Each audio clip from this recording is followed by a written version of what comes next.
All right, what is up, everyone? Thank you for tuning in. Oh, wait, now it's live. All right, what is up, everyone? Thanks for tuning in.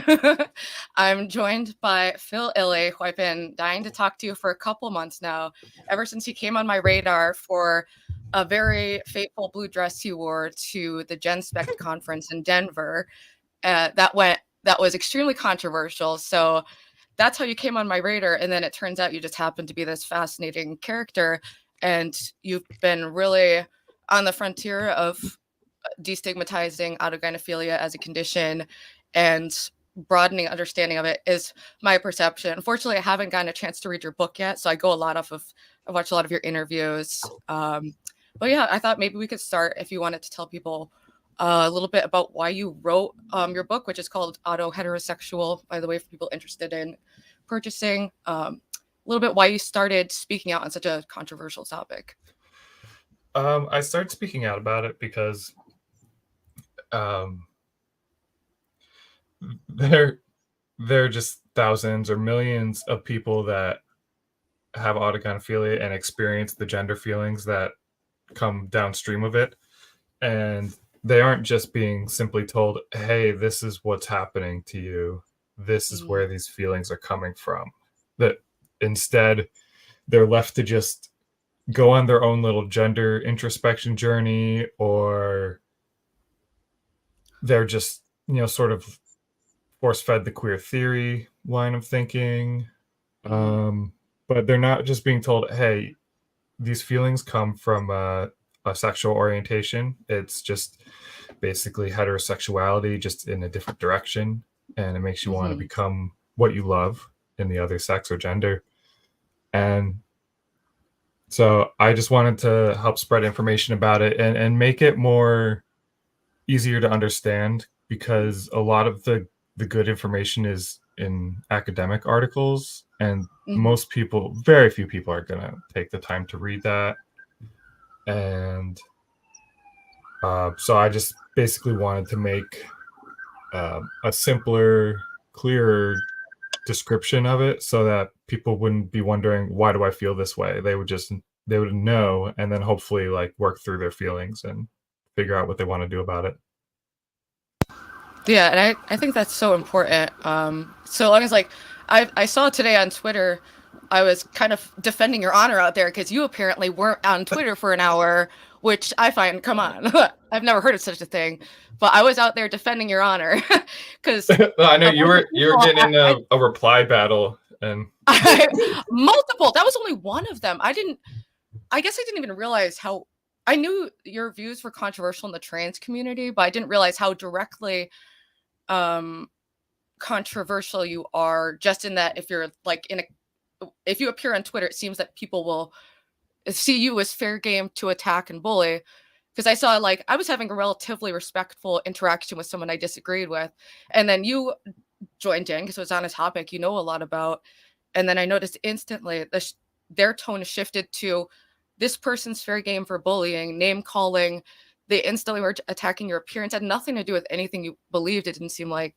So it they wasn't don't even know why. what I believe. Yeah. So what is going on here? Why? What do you think that interaction was about? Like, what do you think is really happening? They they have to protect their identity. Is sort of their my understanding of why they behave that way is they're trying to protect something that's very important to them Mm, and that they care a lot about, and they regard autogynephilia theory as a threat to that identity. And mm-hmm, sort of logically so.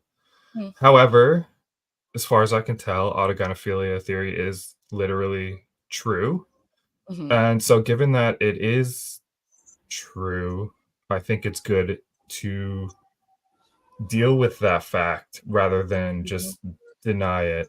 I don't think the denial can go on for generations and generations. And definitely, eventually, people will have to be confronted with reality and live in, you know, just knowing what is real. Exactly. I feel like in order to move forward in any aspect of life and reality, to me, it would make most sense to start by communally understanding what is true about the situation. So to me, and my current perception is that, like, what I would hope, and even, me and you might disagree on the percentage of trans people that are AGP. I honestly don't know what to think of that, but I think maybe a path forward here to like kind of make a space for AGP would be to just say like, can this coexist? Like it isn't trans, it's a different thing. You can claim a trans identity if you feel that describes you. And then why don't we let these people over here, if they feel this identity describes them as AGP, like I don't see why there has to be so much fighting over that's not me, that's not me. If it's not you, why don't you just let it not be you? Does that make sense? Right, it's kind of suspicious. Like, why? That's They, what that's they why I clearly said like, it is a yeah, little suspicious there. It does make me think that like like I don't know. Interesting. yeah. It's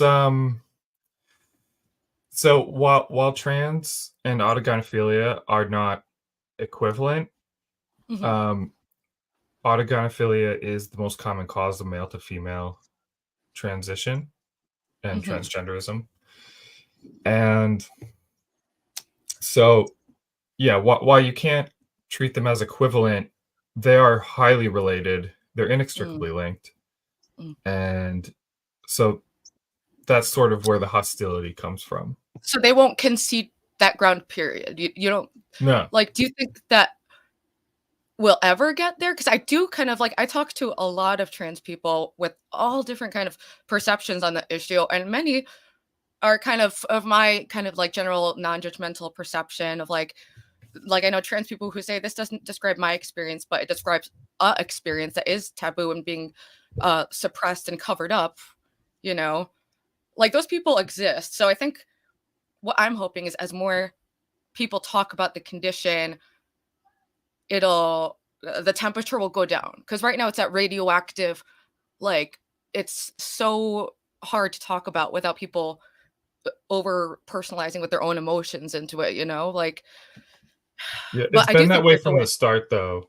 Like, I've looked at old issues of transgender magazines, say like Transgender Tapestry magazine that from around the year 2000, and there was an issue where Anne Lawrence had a big section in there where she introduced autogynephilia theory and explained it, and then the next issue of the magazine was like a bunch of really strongly worded letters in response, Oh my gosh. and What year is and this there was from? there's a magazine called Transgender Tapestry, Uh, and I can't remember the exact year that this appeared. Maybe spring of interesting. 2001 or so. But this was contentious. As soon as it was proposed to the transgender community, there was intense opposition. In that particular magazine, of all, there was several responses attacking it, and only one of Uh, the responses um, considered "What if it's true."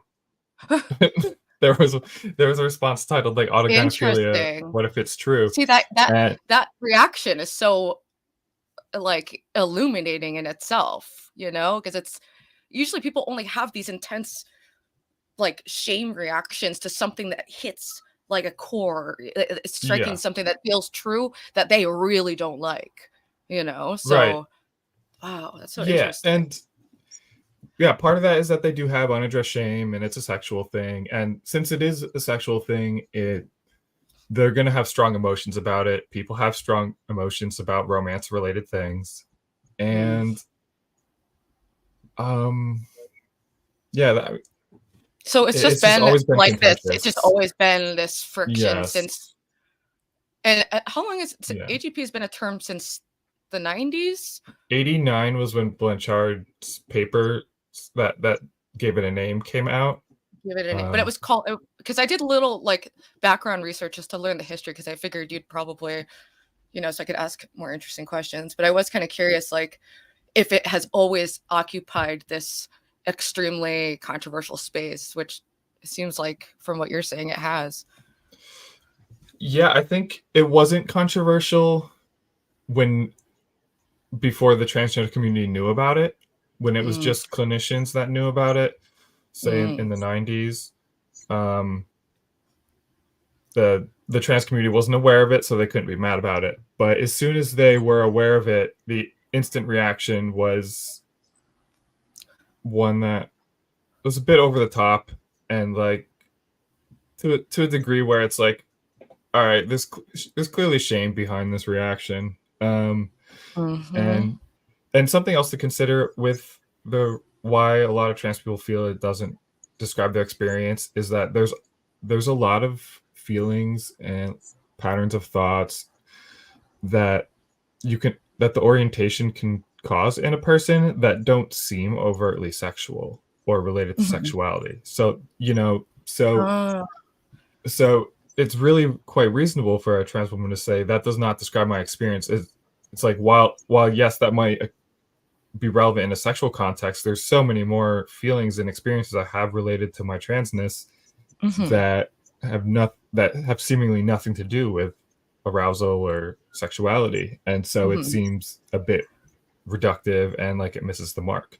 Mm-hmm. But once and at first when I heard about autogynephilia, I knew I knew that I had gender issues and that I Mm-hmm. wasn't the homosexual type of Mm-hmm. gender issues. So by process of elimination, I figured it had to be autogynephilia. But even then, it took a while for me to realize that yes, this definitely does describe me. It Mm-hmm. wasn't actually that relatable at first.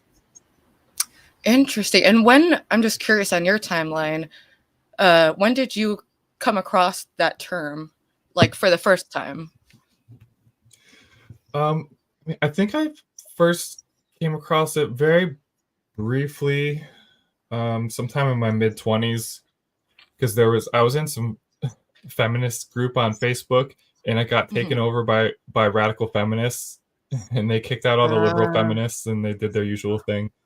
And I remember seeing the concept of autogynephilia in there, but really didn't make a mark, and I forgot about it. mm-hmm. And but I really fully like encountered the phenomenon in a significant way when I was 31. Mm-hmm. That's like 5 years ago at this Mm-hmm. point. Um, Got it. Got it. and it yeah, it triggered a long research process of reading a bunch of scientific papers and books. I got obsessed with reading about it. Mm-hmm. I wondered why had I gotten to my 30s and yet no one had told me about this? Why Mm-hmm. was I dealing with gender issues for so many years without someone just saying, "Hey, here's what's going on"? Like it could have been so much simpler, and I want it to be simpler for people. And I really appreciate that about you. And I was really moved by the interview with you and Ray that you did the other day, because I had just spoken with him, and he's a very brilliant, insightful person. And he was talking about how he found like a very healing process to read your book. So already it seems like your intended target is receiving it. So that's got to be encouraging, and in a small way at least. Yeah, I mean, the sort of reaction Ray has is what I'm hoping for with my book, for people that have the orientation to realize, oh, that's what's going on with me, and Mm-hmm. then have it be described to them in a way that's morally neutral, Yes. just describing this is what's going on, not saying you're good or bad, just saying this is what's happening. And I think it is, as far as I could tell, it helped bring a lot of clarity for him to his Mm-hmm. experiences, and I'm thankful that he started talking publicly about it. I'm hoping to have more people that are either autogynephilic or autoandrophilic realize that those concepts describe a decent chunk of their psychology, and start Mm-hmm. coming out and talking about it, because right now it's being suppressed, Yeah. and that can't go on forever.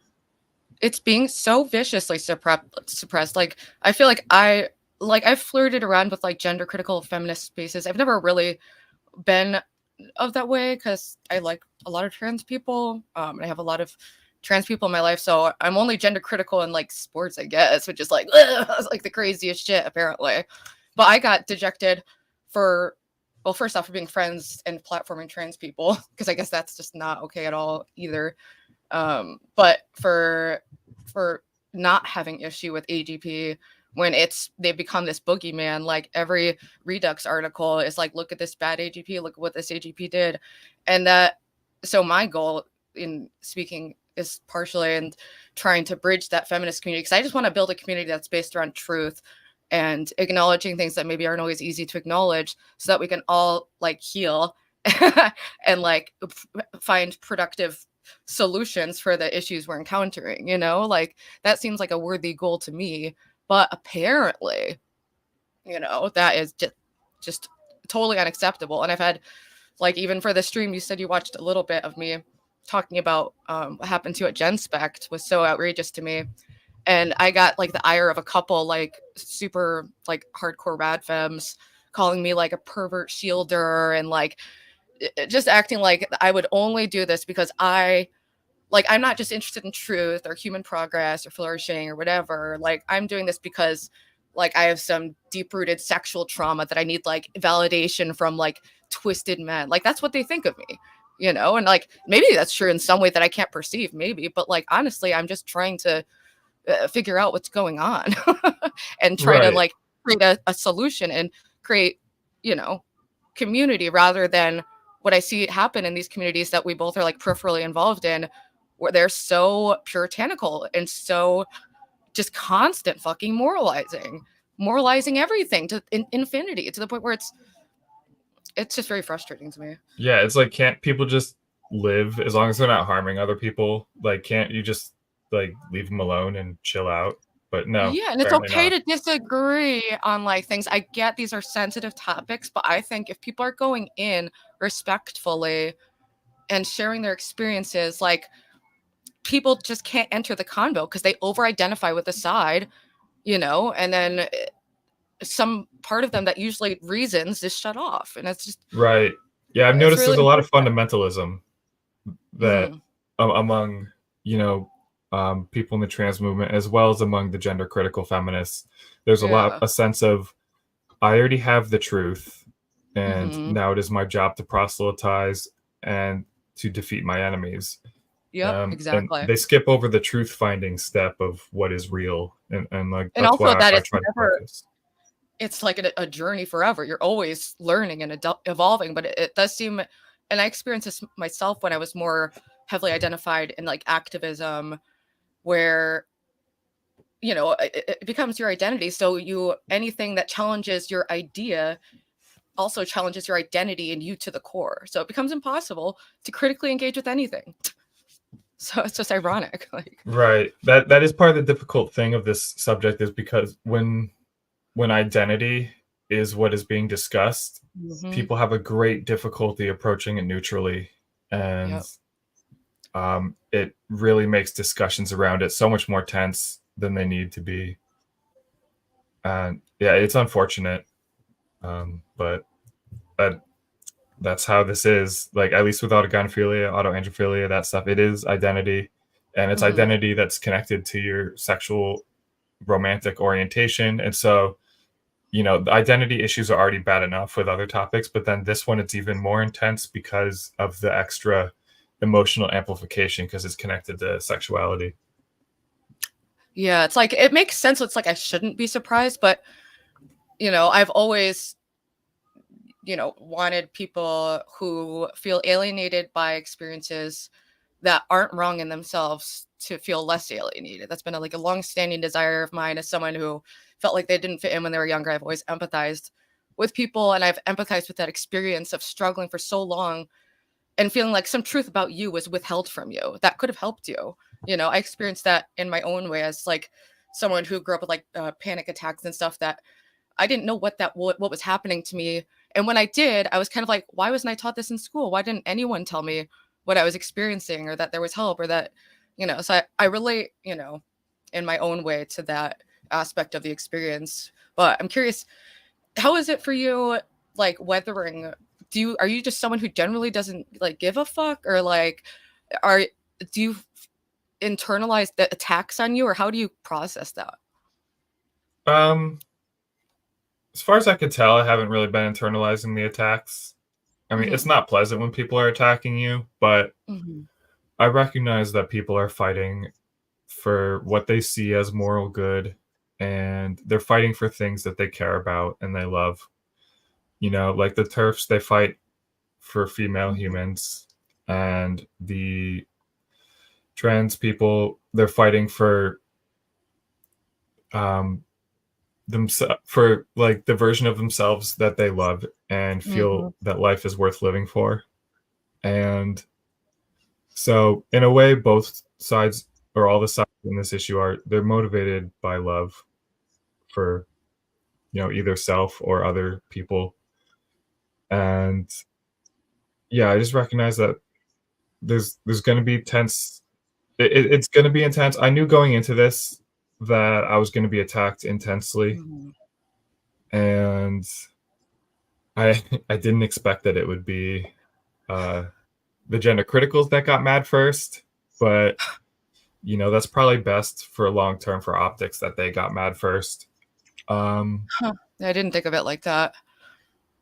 Yeah, but just because I knew going it into just this, feels disappointing to me, like, because I feel Yeah. like you're doing something important that actually is beneficial to the gender critical movement overall if you're helping less people be confused about their gender, like, so that's why it Right. bothers me that people who I perceive to be somewhat of my community were reacting in such a way that I found to be like illogical, irrational, and just I don't know. What was that like when you were at the actual conference? Did you feel animosity in person, No, or did it happen after? no.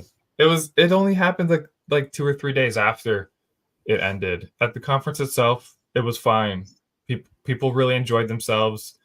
There was really a sense of like, wow, I'm finally getting to meet all the people I know on Twitter. Like I heard plenty of people say that. Like, wow, I'm meeting all the like Twitter people. And they were also just excited to finally be able to talk about, their special interests, so to speak, with other Yeah. people that shared that interest and be able to speak freely about it. So it was actually quite a laid back, positive vibe at the conference. And Yeah.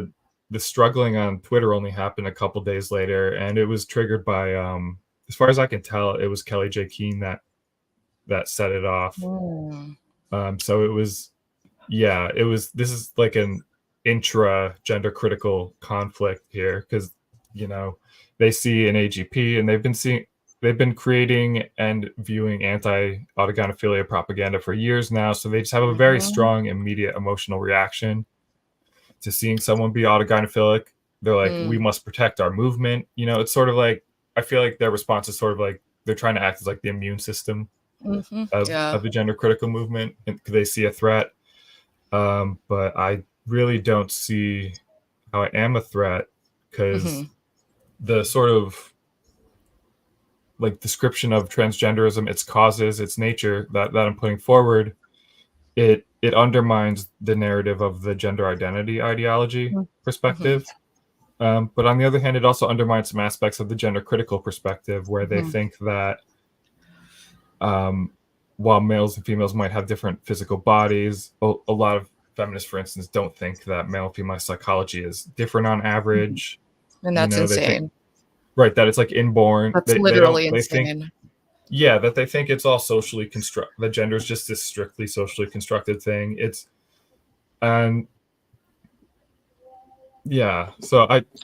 it's just annoying when it's like, I get having like political goals, but like, I don't think we need to create fictions to accomplish those goals. Like, I can advocate for equal rights and statuses of women, without needing it to literally be equal to men in all mentally ways in every scenario ever, when reality doesn't reflect that whatsoever at all. It reflects the exact opposite, and that's okay. As long as people aren't feeling restricted by these stereotypes, like, I don't see issue. I don't really. I didn't expect people to get mad at me for simply attending a gender conference. And it's like, I dressed, and I'm actually wearing the same dress I was wearing at the conference right now.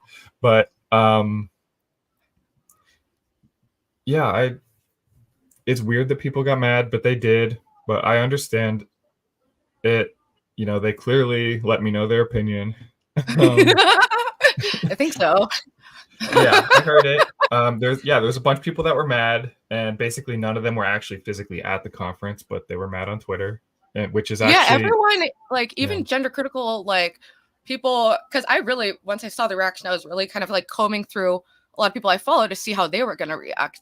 And I saw quite a people, like I saw Heather Hying said she had interacted with you and gotten no weird feeling or vibe at all. And she specifically studies those feelings and vibes in humans. So it's like, I don't know. It did seem very much overblown over the picture. I didn't know Kelly J. Keane was the one who set it off, but I guess that makes sense because, you know, she's very against men in dresses, it seems, from what I can gather. Right. Yes. It's very interesting how like the gender critical thing, it morphed from from full being circle. Like it just always comes full circle. Like it's so weird.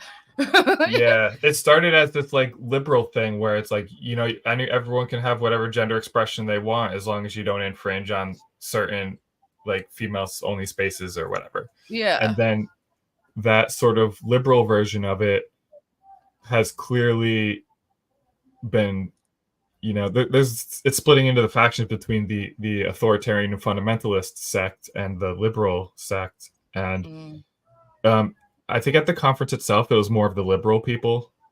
And to be fair, that I think liberals tend to be more intelligent and thoughtful than authoritarians.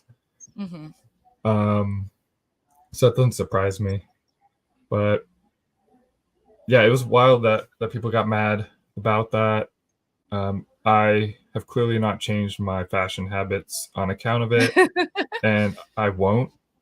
Good. Someone was trying to like roast your fashion too, and they showed me a picture where I actually really liked your outfit, and I was like, I would wear that. Like, I love a good color blocking moment. Like, what? Like, people just are being haters to be haters, and it's so obvious and transparent to me that it's just not even interesting. It's almost like what is this charade we're doing?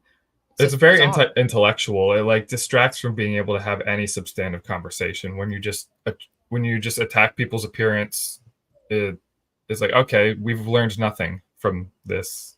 It's become boring because there are so many very interesting conversations that so many different interesting things you could talk about regarding like this broader issue, but you never get there when people are just so hung up on, you know, the ABCs and just basic shit about human sexuality and, you know, and male sexuality. Women tend to be very, you know, for obvious reasons, sensitive to it on a whole. So maybe it is like from an evolutionary level, we have like maybe some instincts to like be judgmental of someone who isn't adapting to like gender roles in a way we expect. I don't know. Yeah, I think it's a normal human response to notice when someone is being weird and, you know, in terms of being not fitting in the gender norms and presentation norms. That, I mean, yeah, even kids notice, you know, they'll be like, why are you wearing a dress? I'll be like, because I like it. Yeah, no need to explain to a kid the theory. But yeah, it's a very weird situation I'm in where I have this sexual orientation I had not heard of until my 30s. And millions of other people have it, and they're not being told about it. You know, when they're in health class and they're learning about homosexuality and bisexuality, they're not also being told about autoandrophilia, autogynephilia, even though these are the leading cause of gender issues in people. That actually brings me to another thing. Oh, I'm sorry if you wanted to continue. No, go on. I'm a little ADD, so I sorry same. if I interrupt ever. But I did want to touch on autoandrophilia. I had a question. I was curious. Do you think that the general typology reflects in a similar way in how it manifests in women? Like, do you think it's the homosexual, transsexual minority, and then the autoandrophilic majority for the causes of transition? I personally think that's the case. But that's not, I would be clear that that's not the accepted consensus among the experts or among various observers. Like with the male to female transsexualism, that is kind of the consensus among the sexology experts, that there is the homosexual type and the autogynephilic type. Mhm. And also with females, there's consensus that there's a homosexual type of female to male transsexualism. Mhm. The Mhm. dispute is over what other types there are in females and what Mm. their nature is. I think that the simplest explanation is that if autogynephilia is the most common cause in males, you know, autoandrophilia is, if not the major cause in females, it is at least a cause of Mhm. it in females. Mhm. And since there's agreement that there's a homosexual type of female to male transgenderism, Mhm. it sort of raises the questions what that there's a lot of trans men, female to male trans men, who report that they are either bisexual, asexual, or that they're attracted to men. And and none of for any trans man who reports these orientations, there's no existing consensus about what is the cause of that. If they were homosexual, the experts could just say that is a homosexual transsexual. But Yeah. if they're non-homosexual, then it's a mystery. Like, what is causing Oh. that? And Oh, um, interesting. Yeah. Well, I guess there's yeah, also the whole thing of like escaping being an object for sexual assault. There could be like that element there for, a lot of young women when they hit puberty feel uncomfortable by sexual attention, so it could be some other motivations. At least with the younger, I often think right, of the or the female to males as being an often much younger crowd because that's just how it has appeared in my um and what I in my research and just like spending a lot of time, in these communities. Like, do you see they that? are Do you think younger on average. and But it, and yeah, it comes out differently? Because usually you see with an yeah, AGP, often they will live like a full life as a male and then transition later. It seems with the autoandrophile, it seems like it's more around puberty that, and then there's the whole rapid onset gender dysphoria and where that fits into it. Like, so I wonder if it's more complex or if we're overcomplicating I something that doesn't need to be overcomplicated. I think females are more complex, less easy to Mm, put in a box. They're more fluid. They're true. more wiggly. I mean, I think That's there's a long true. history in science of preferring to measure men because they're more like, obviously It's more for patriarchy reasons, quantifiable. but also because Yeah. men don't menstruate and thus don't have all the Mm, fluctuations true. in their mood and thinking. And however, I think that when I observe trans men talk amongst each other online, say on Reddit in their various FTM subreddits, this they show a very similar overall structure of thinking that Hmm. they want to be whatever it is they find attractive Mm, in men, and that the inability to embody like the traits that they want to embody causes them dissatisfaction and hmm. alienation from themselves. And there's also other various phenomenological indicators of autosexuality, such as like feeling like phantom anatomy, for instance. Like quite a few trans men feel that they sometimes feel a sensation of having a phantom penis. Hmm. And one study found that I think 41% of them in that study reported that they had felt a phantom penis before.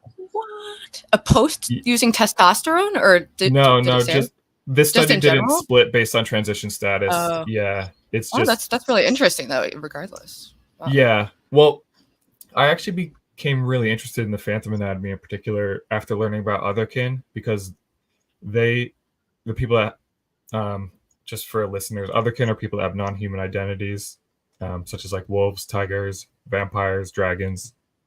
They're basically the coolest kind of trans identity, Hmm. and Hell yeah.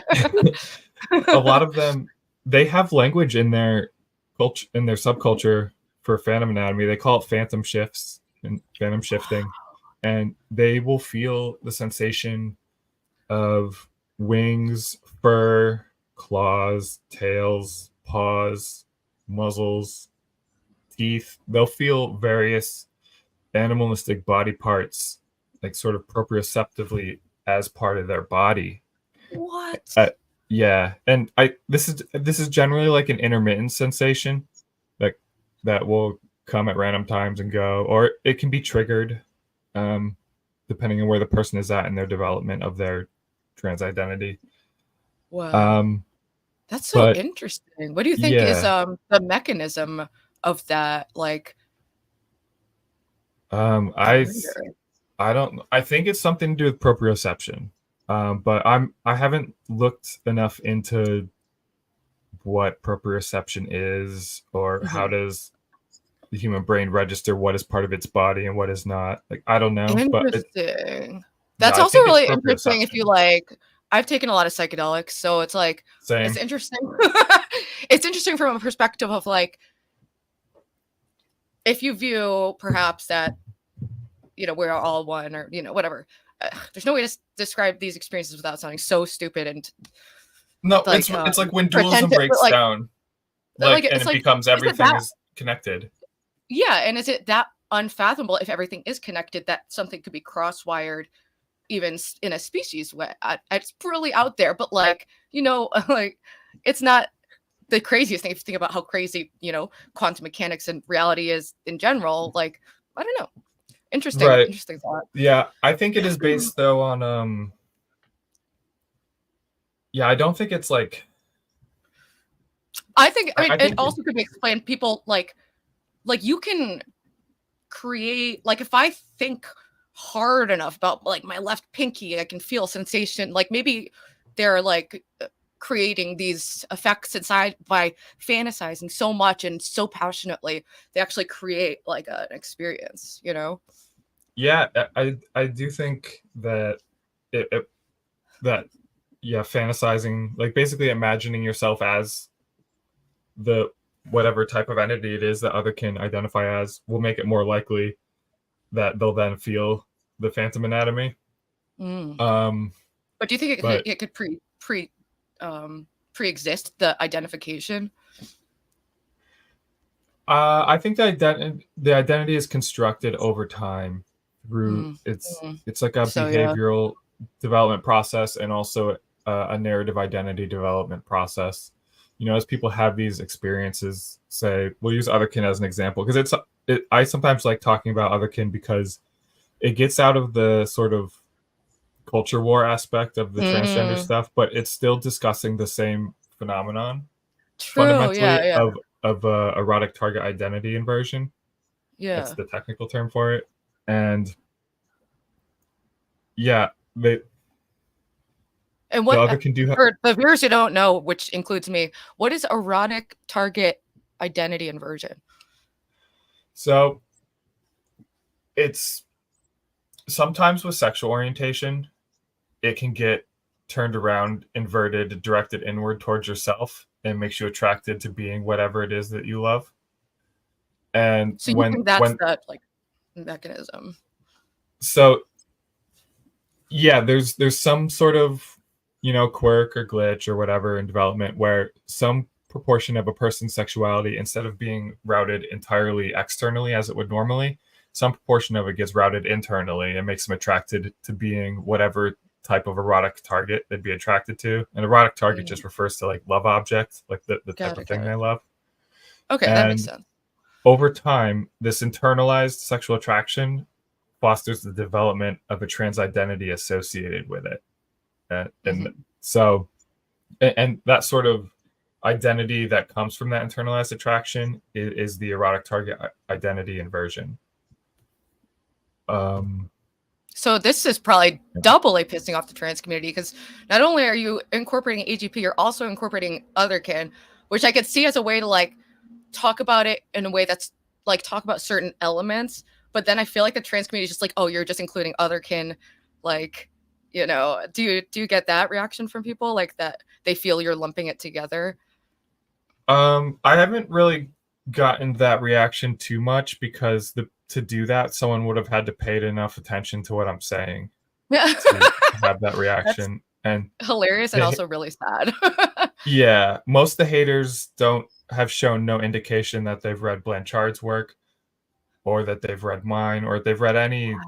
relevant scientific work related to this. They've picked up whatever they have from social media and that have their gut reactions and they just work from there. That's really unfortunate. But also, I can't judge too much because I've definitely latched on to causes that I didn't understand, thinking my heart was in the right place. And for me, a lot of why I didn't do more independent research on causes maybe beforehand was because I trusted the thought leaders of my community wholeheartedly. I trusted that the people who I thought were smart were reading these papers. I trusted they've read it because they're saying they've read it. They're saying these words that sound smart. They're saying these things that are going over well. So I trusted my thought leaders when I shouldn't have. Because then I did my own research and realized that a lot of people are just opportunist propagandists, you know? Yeah. Right. And someone, and I get sort of accused of being a grifter or It's the oldest. whatever, or pick me or whatever Come all on, the yeah. time. A pick. And Who? I'm sorry. This would be the worst yeah, pick me method of all time. yeah, Like, it's clearly what? not working. Who are you trying to get to pick you by being the most maligned person? Like, what? That doesn't Yeah, even make sense. it doesn't have to. They Like, just, use yeah, use insults that make sense. It's funnier. It's like, come on. right. Yeah. And yeah, so I do get hated on or, perceived as a propagandist. And to some extent, what I'm doing, like I am trying to influence people's understanding of something and, you know, by helping them understand their own sexuality, at least with respect to the people that have this orientation, like Yeah, it will hopefully that understanding will lead to some change in behavior. I don't care in which direction, but like exactly. It's just because of about, what I'm yeah. saying will change people's behaviors, thoughts, and attitudes. Like it is can arguably be seen as like a political or propagandistic act, but True, but when people um, say that, there's like yeah, there's a subtext that what you're saying, that you're saying known like falsehoods. Usually, that's usually what when people say you're a propagandist or a grifter, they're implying often a level of insincerity in what you're doing. Like, the whole point is to be like you're just doing this to make money, and it's just I've gotten that too, and it's like every topic I talk about gets me demonetized, gets my videos less views. Like it's purely a passion project. Like, but it's just funny when people throw the grifter thing around. It's just when yeah, it's they don't want the to actually anti-truth. address. Yeah, it's much easier to throw out an insult like grifter rather than consider maybe this person holds beliefs for good reasons. I And get it though yeah, because I just happen to be at a place where I feel pretty solid in where I am as a person that I can withstand some social backlash, but I wasn't always at that place. And it used to be a lot more scary for me to explore ideas where I knew that, I could unknowingly like end up believing something that's really unpopular. Um, I don't know if I'm articulating that right, but I used no, but to that's scary because then you can get socially kicked out of things if you believe exactly. an Yeah, unpopular thing. that's what I'm saying. And that, like, for me, I just happened to be in a good spot socially, but like, I wasn't always. And my social group used to be way more of a lifeline. So I also try to be empathetic and why, you know, people are so hesitant to receive this information because they're not at a point where they can accrue the risk that comes with knowing more. It's safe to not know as much and Yes, to just, exactly. yeah. Yeah, it's an act of self-preservation to not know the forbidden knowledge. Exactly. So that's it's a tough spot to move forward from when you do want the conversation to keep going. But I do think that there are people interested. Like, do you feel like there's a community of people with AGP who have a similar mindset to you? Or do you think there could be? Um, there's there's a few subreddits. There's one particularly influential AGP subreddit. It's called Ask AGP, Hmm. and I've been in it since a couple months after it. It actually started around 5 years ago to the day, just about.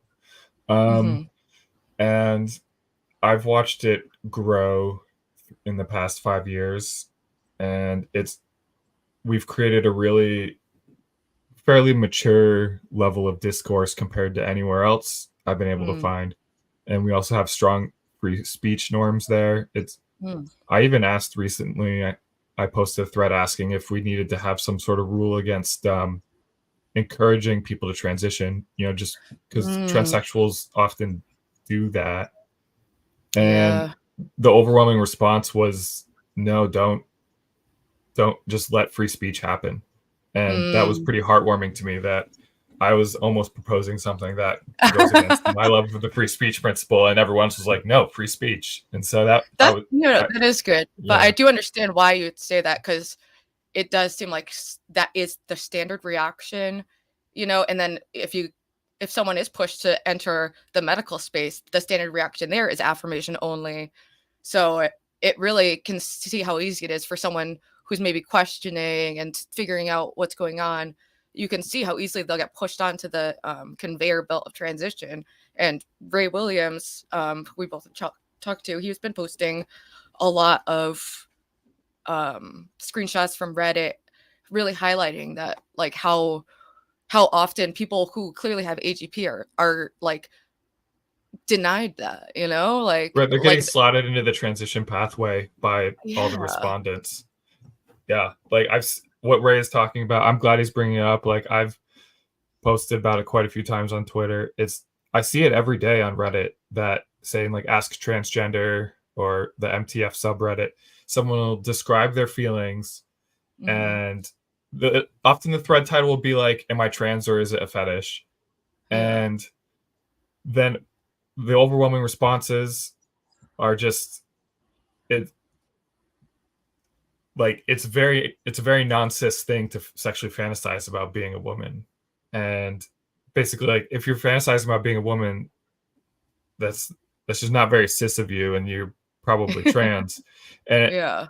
um and you can't be, if you are honest and Mhm. tell the person who posted that thread what you're describing is likely indicative of autogynephilia, and it's Mhm. okay to have this orientation, but like this is, and it doesn't mean you're not trans. Like that trans is kind of Yeah. a decision you make or a way of seeing yourself Yeah, yeah, depending on yeah. how you define it.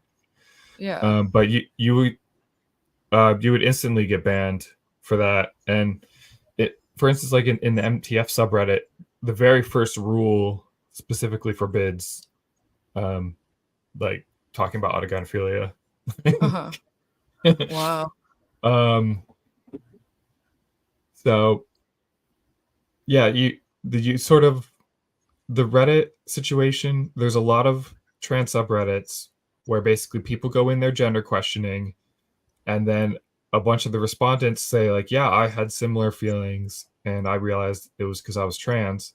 Mm. And you, it's forbidden to tell the truth. And Mm. um, I think this is a really, it's an epistemic injustice that it's Mm. damaging people's ability to properly interpret their experiences.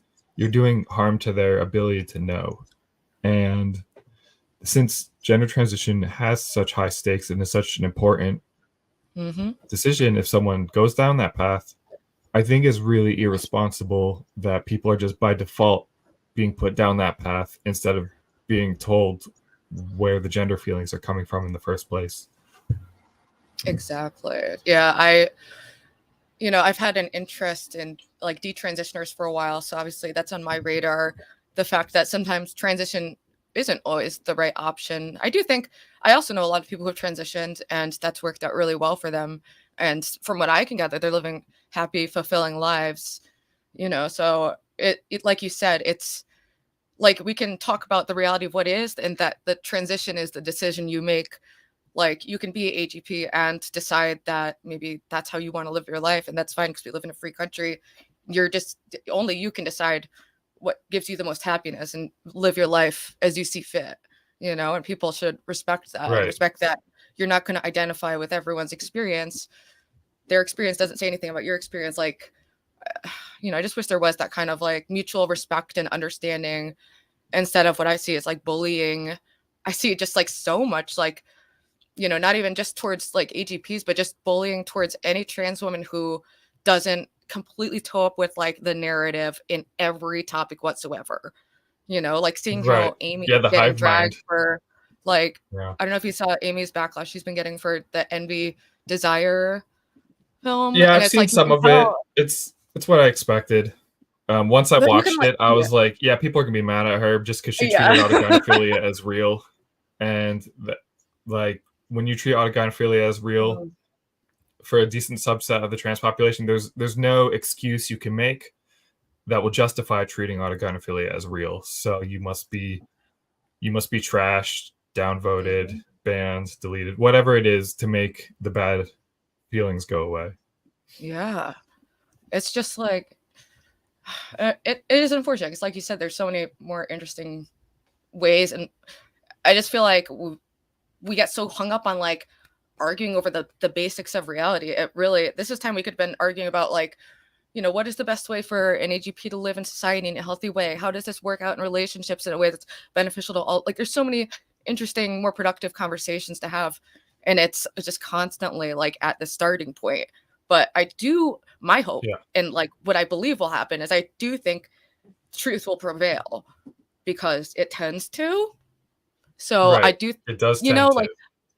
like I think that if this is real and true, and I believe it is based on my perception and based on research I've done, I think more people, you know, and especially thanks to people like you and Ray who are willing to be kind of a punching bag, you know, putting yourself out there and being like, hey, like we have this, like, you know, you are getting the brunt of the backlash, but hopefully that'll make it easier for some other AGP behind you to not be have as traumatic of an Right. experience, you know? Yeah. The first few of us that come out and talk about this are gonna have to be particularly tough Hmm. and just not give a fuck. But the more of us that come out, the easier it will be for more of us to come out. Hmm. Because right now, the sort of approach to suppressing autogynephilia has been basically attack the person that talks about it and Mm-hmm. denigrate them individually. But that method does not scale up Mm-hmm. beyond, a few dozen or a few hundred people at most. If you had, 1,000 different AGPs and AAPs that like posted openly that I have this orientation, if they made YouTube videos, if Mm-hmm. they did all those things to increase the visibility, there would be safety in numbers. And Mm-hmm. so right now it is in the scary earlier stages where you do have to worry about being attacked and canceled. But the Mm-hmm. more of us that come out, the more safe it will be for more of us to come out. And this virtuous cycle will eventually lead to our orientation being understood better by Mm-hmm. scientists and also by general public and our loved ones, friends and family. And I just think it'll be a better world if we're dealing in reality instead of trying Mm-hmm. to use sort of authoritarian social pressures to enforce a certain vision of reality. Exactly. Yeah, I feel I fully support that um that quest or goal. You know, I do think that's the right thing to do. We are coming up on an hour, but I have like maybe like one or two more questions I wanted to ask. Okay. I'm So not as a I'm feminist, not too I'm not too like short on time, so if oh, okay, all right. yeah. So what do you think like me as a feminist and me and my feminist friends, what do you think? How do you think like feminists and women can contribute to this conversation like productively? What do you think what role do you think we play Oh, that's a from the good question. AGP male perspective, just to like, you know, not even think about autoandrophilia because that's complicated. Right. See, we're already Um like the scientists, just forget about the women. They're too complicated. right. Well, I mean, But they are. yeah, they are hard. No, they are statistically they're hard. Female sexuality is harder to measure. The Yeah. correlations between like what they say they're attracted to and what their body physically responds to is much lower than it is for Mm, males. I And could and you see can even that. and this even be seen within females, the ones that are have more signs of masculinization. Say like lesbians, for example, Yeah. they have much more correspondence between what they say they're aroused by and what their body physically responds to than do heterosexual women.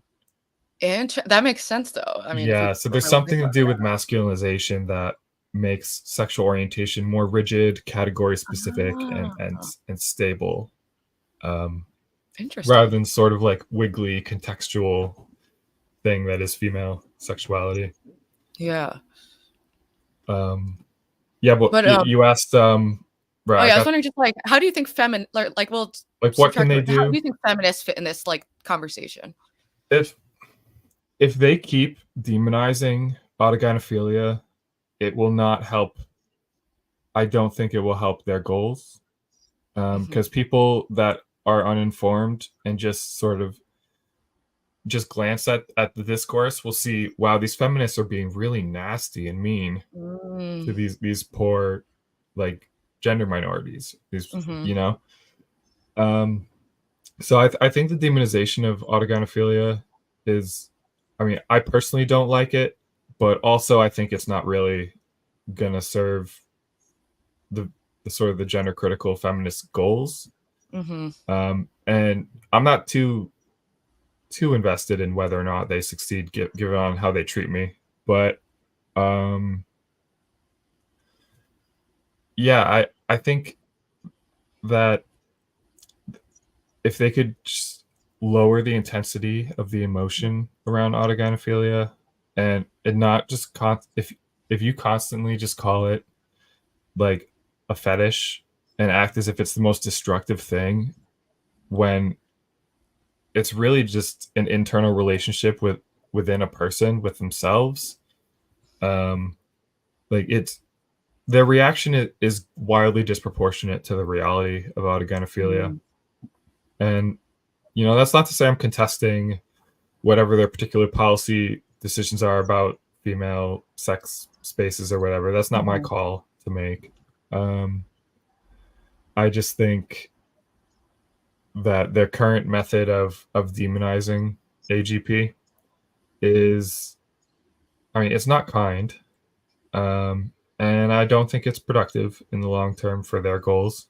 And to be clear, I also don't think it's productive for like my goals either. Hmm. So I do have that bias, but Well, I'd agree with based, you as a feminist. yeah, I agree with everything you're saying right now. So that's why, I talk about the issue aside from just being hyper infinitely curious and interested in the topic because I just think it, especially like the trans, the space that occupies transgenderism, AGP, just that cultural space and all of the taboos around it is just so, there's just so much to unpack there that it's, it's both intellectually stimulating, but also like kind of um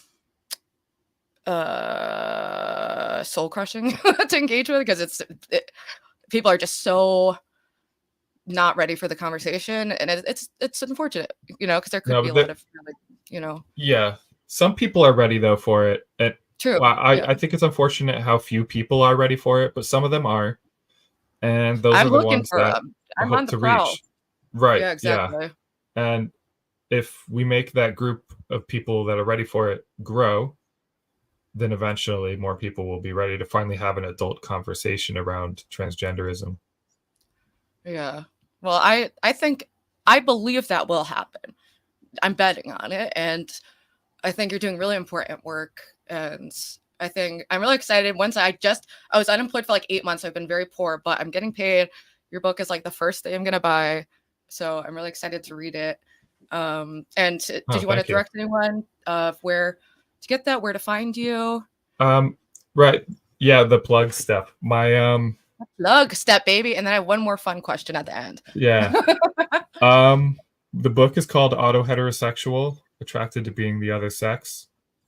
It describes autogynephilia and autoandrophilia, which I group under the heading of autoheterosexuality. And it also has chapters explaining other rarer forms of trans identity, of autosexual trans identity. It explains transabled, trans age, trans species, trans race. Um, and you can find that on Amazon. I've also uploaded it to the Pirate Library, the Shadow Library for people that know.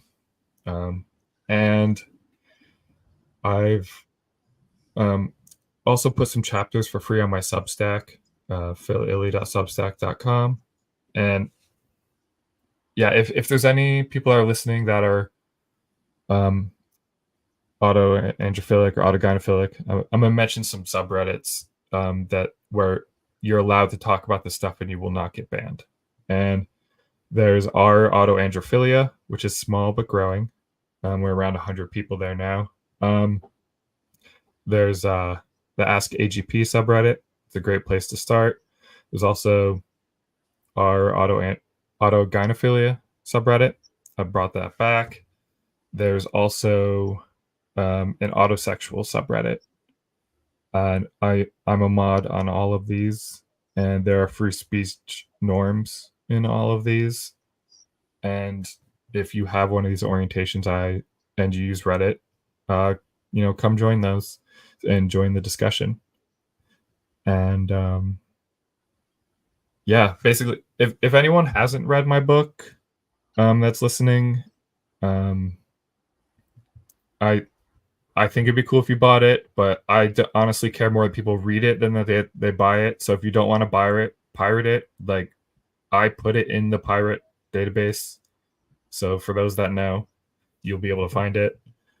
I just want people to read it, and I want people to, because until we start dealing with the reality of what causes trans identity, we won't be able to move beyond the culture war phase we're at now. And it's sucking up way too much of the oxygen in discourse, and it's really hampering the democratic process. People should be arguing about much more important stuff than whether males can compete in women's sports. There's much more important stuff to talk about, and this is, for most people, just a waste of energy and oxygen. And trans people are just a small percent of the population. It's really not worth getting this worked up about it overall. Yeah. Well, thank you so much. I think that was a great wrapping it up. And I think we covered a lot of great topics that I wanted to touch on. But final question. All right. Kurt Cobain, trans, non-binary, AGP. Yeah, I think he's AGP. And quite a few in the AGP subreddit, Ask AGP, sometimes this gets brought up, and the consensus seems to be that, yeah, he's obviously an AGP. And really? I've also seen there are some articles written about this too. And, some people think Bowie was AGP as well, because of his gender nonconformity. And also he did date a pre-op transsexual at one point, which is the attraction to the women with a penis aesthetic, gynandromorphophilia. It's very highly correlated with autogynephilia. So yeah, and as you mentioned, the Envy Desire movie that Amy had, like that character Ethan in there, he's an example of someone that is both autogynephilic and gynandromorphophilic. Oops. Oh, I cut out for a second. I could hear you though, but yeah, I know. I'm really excited. I'm going to be talking to Amy tomorrow, because I really enjoyed Envy and Desire. So I'm so sad to see people like shitting on it, because she seems like an empathetic person who doesn't want to hurt trans people. And there's all these trans people saying, I'm hurt, like this, so I could see how for someone who's empathetic, that's got to be a really hard, even if you like generally know you're right and you didn't do anything wrong, it's never a good feeling to know that something you did maybe is hurting someone else, Yeah, and it's also a tough thing here, because demographically, homosexual transsexuals are a minority in the male to female transsexual population. There may be like 20% or less. And so someone like Amy, that, as far as I can tell, she's of the homosexual ideology,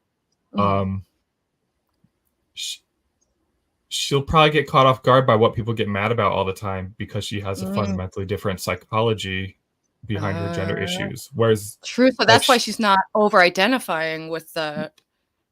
No, she wouldn't identify at all. Like if I haven't talked to her, so I don't know. And even if I did talk to her privately, I wouldn't publicly say what type she is. But I mean, just in my impression, she seems to be a homosexual transsexual, and so she wouldn't identify with the Ethan character in her film. And whereas the autogynephiles, which is the vast majority of trans women, they will see their like pre-transition or early transition selves sort of reflected in him in an uncomfortable way because of how masculine he is. Yeah, so that's part of what the issue is. And also, sometimes autogynephilic transsexuals have envy of the homosexual transsexuals because Mm, they're more like effortlessly feminine. Like mhm, they don't have to work hard at they didn't have to work at it so hard. mhm. There's often some envy um, from the autogynephilic type towards the homosexual type. Interesting. I didn't even think of Yeah. that, that she just wouldn't even, that's why she's seeing this misunderstanding, is because she just wouldn't even, she's the whole different, experience Right. of trans and what you're saying. Right. Because I personally, Yeah. with the 80% thing, where I'm at is that I try to believe people's general descriptions of their own experiences as much as I can, even if I don't understand it or if the data isn't all there. The way I see it is that it's like, I just don't see a lot of good data on trans people, period, to say with any kind of confidence that it would be 80% or more. So I view it as like, I'm just letting people describe who they are. But I do want to definitely focus on destigmatizing AGP and creating that space, so that people can, maybe it is 80%, but I just, Yeah, no, it might seem like a I pretty bold personally claim that I'm I wouldn't saying have that. full confidence, saying, Yeah. And that calculation is just since the two type model for male to females is pretty established and it seems pretty robust. mm, It's sort of if since there is the homosexual type and there's only one known other type, um, all the non-homosexual ones are going to be a different type from the homosexual one, and therefore they'll be the autogynephilic type.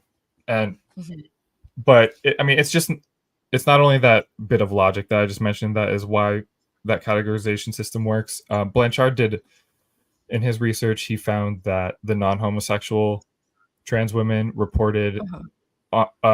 about 73% of them reported past arousal from cross-dressing, whereas only 15% of the homosexual transsexuals in his sample Ah, reported past arousal from cross-dressing. So, you know, that that's a pretty strong sign that there's mhm, something to do with cross-gender eroticism that is different mm, between those two groups. And over many years, hundreds of interviews, conducting statistical analyses, he concluded that there was just two mm, fundamentally different sexual predispositions underlying these gender identity disorders, yeah. as they were called at the time. And so I think he's fundamentally right about that. And I think that there's also the autoandrophilic type in females. People Mhm, might argue over what percent it is.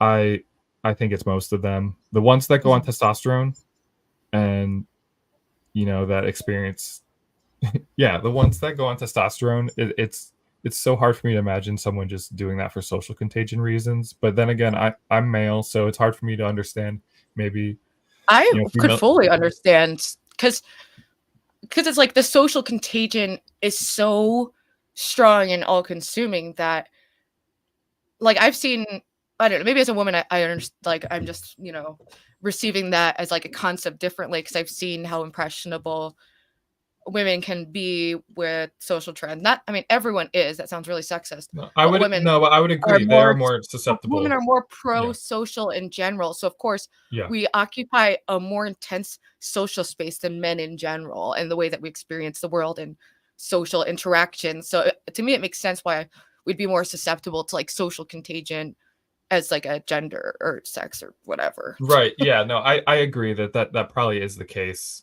Um, that females are more susceptible to social contagion. And there's Yeah. instances throughout history of this, but it's still when I look at how the way female to male transsexuals talk to each other online, it does seem to be the same general. It's the erotic target identity inversion phenomenon, but it's more female brained, Yeah. so to speak. Like it's I you you can know speak like that because I am more yeah, bioessentialist than ever, baby. Okay, I used to be Mrs. Blank yeah, Slate, and then I opened a fucking book and I found out that that's yep. retarded. So I'm sorry, I'm That's a great Mrs. summary. No, Yeah, yeah, essentialism is true. Um, like yeah. It's like, what else are we? But our I'm sorry, I get a little like frazzled and frustrated sometimes just thinking about all these topics. But Anyway. Anyway, I was working towards. But yeah, Kurt wrapping Cobain was up. AGP. Okay, Kurt Cobain was AGP. You heard it here first. It's hard. It's hard. It's like I'm ADD too, and so if you are, it's like there's no one to keep it on track. I'll literally just go like I'll start Mhm. like firing in so many different directions that I just am like I can't really funnel this into something that makes sense right now. But I really do appreciate your time and your expertise so much because I'm fascinated and you're such a great resource. All those Reddits I think are also really important resources creating, and you know you're doing really on the ground important work in my opinion. So I really appreciate Thank that, you. and I hope you continue, and you know don't let any of the haters bring you down. It seems like you have a solid enough sense of self that you wouldn't be too swayed, but you never know. Sometimes words hit harder than other times, you know? So, Right. Yeah. yeah. I mean, I'm in my late 30s at this point, and my Yeah, that's sense the of thing too. Once you get old, like I yeah. just got old too recently. I'm 34, so it's like Right. Yeah. the level of not giving a fuck is oh, it's amazing. Like I I know love who I it. am at this point. I've gotten to the Exactly. point Yeah. where I'm not trying to like change myself so much anymore. You know, there's just Mhm. sort of a point where you realize, oh, I just am this way, you know, with various Yeah, respects, and it's you just okay. accept it. Yeah. Yeah. That's a beautiful thing though. I think you have a really good message overall. Even the people who aren't, struggling with AGP, I think you have a lot of interesting insights into the human experience. So I'm really excited to read your book. And yeah, thank you so much for coming on. Really appreciate it. Yeah. Thanks for having me. Of course. All right, I'm gonna hit end stream.